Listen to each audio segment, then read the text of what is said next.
রাজশাহী নগরীতে বাংলা চলচ্চিত্রের কিংবদন্তি ঋত্বিক ঘটকের জন্মভিটা গুঁড়িয়ে দিয়েছে দুর্বৃত্তরা। এ ঘটনায় তদন্ত কমিটি গঠন করেছেন জেলা প্রশাসক।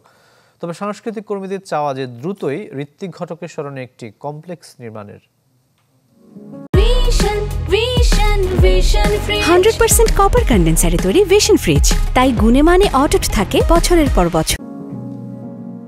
উপমহাদেশে বাংলা চলচ্চিত্রের অন্যতম পুরোধা ব্যক্তিত্ব ঋত্বিক ঘটক জন্মেছিলেন রাজশাহীর মিয়াপাড়া এলাকায়।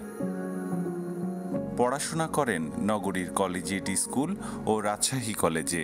47-এর দেশভাগের সময় পরিবারসহ কলকাতায় চলে যান ঋত্বিক ঘটক।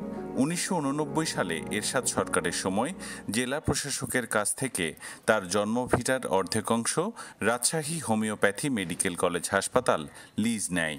বাকিটা স্মৃতিচিহ্ন হিসেবে রেখে দেয়া হয়।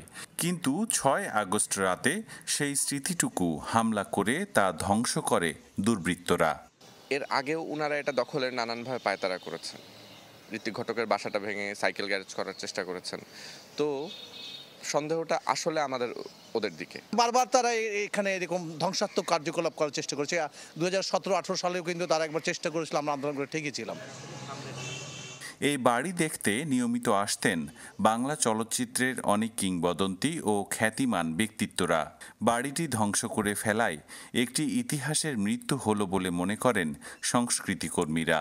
ঋত্বিক ঘটক গোটা বাংলা চলচ্চিত্র জগতের একটা পুরোধা ব্যক্তিত্ব। তার বাড়িটি রক্ষা না করে উল্টো এটিকে সুযোগ বুঝে এটিকে ভেঙে গুড়িয়ে দেওয়া, এটি অবশ্যই ধৃষ্টতার পর্যায়ে পড়ে এবং এটির আমরা বিচার চাই। 6-7 জন লেবার এখানে ভাঙাভাঙি করতেছে।